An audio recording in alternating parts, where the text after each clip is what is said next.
Throughout the country, you had districts that would close down before they would allow black kids to go to school, white kids. Brown versus Board of Education passed in 1954, marking one of the biggest rulings in U.S. Supreme Court history. But that doesn't mean public schools automatically integrated overnight. Factors like residential segregation kept black and white children from going to school together long after 1954. But here in Illinois, Urbana schools became the first district in the state to implement a concrete desegregation program. That was in the mid-60s, and it's all thanks to the Ellis Drive Six. Dr. Evelyn Burnett Underwood was born in Mississippi in 1943. She spent her early years on a cotton plantation where her family worked as sharecroppers. At the age of 3 years old, I had to carry the water dipper, to dip out the water, and my sister carried the water jug because that field hands couldn't stop long enough to get a drink of water, so they had kids doing that. Underwood and her family said goodbye to the South in the early 50s and headed to Urbana. We were looking for a better life. Little did Underwood know she'd help make life better for many other people in Urbana. In the 1960s, Dr. Underwood and her husband bought this home right here. At the time, it was pretty much the only neighborhood where they were allowed to buy the home, and they lived just within 4 houses of the rest of the Ellis Drive Six. Joanne Jackson, Carlos and Willetta Donaldson, and Paul and Shirley Hersey made up the rest of the group. The Hersey's daughter, Cherise, sits on Urbana City Council now, but has clear memories of what was happening back then.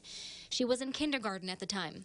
My older brother, he was kind of a prodigy, and he was in the gifted program at Wiley, and they would send a bus to pick him up to go to school, but all the other kids were kind of walking to school, and my father was like, there's something that we could do, you know, my parents both were, there's something we can do about this to make this more equitable. It was mainly white students who went to schools like Wiley, Leal, and Yankee Ridge. The majority of black students lived on the north end of town and went to the nearby Hayes School, now known as Dr. Martin Luther King Elementary. The materials they would get would be 3 or 4 years behind. It was just passed on from whatever schools were south of University Avenue, and it would finally get to Hayes School. These children needed a chance, needed an opportunity. The Ellis Drive Six went to school board meetings fighting for equity. Cherise says her father, Paul, and Carlos Donaldson were mail carriers at the time. They came across a U of I PhD candidate while working who had written a dissertation on the lack of equity in Urbana schools. That research served as evidence for the school board. I got letters where I wrote to the Leal area and the Yankee Ridge area, and some people who open-minded. In 1966, the board passed a motion to formally desegregate the schools. Black children were assigned and spread out across all the elementary schools in the district, busing the students in from their neighborhoods.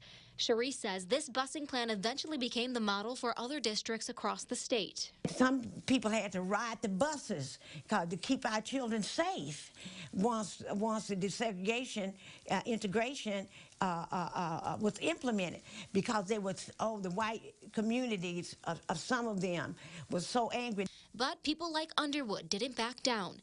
In '68, she became the first black person elected to the school board at just 25 years old. I didn't have a degree, and most everybody had a degree on it, but I had guts. Underwood went on to serve 4 terms. She was the only black board member in those 12 years. We need a seat at the table. Dr. Evelyn Burnett Underwood ended up earning a total of 5 degrees over the years, including her doctorate in education from the U of I in 2000. She also served on the National Caucus of Black School Board Members. Paul Hersey was elected alderman in 1964, making him Urbana's first black elected official.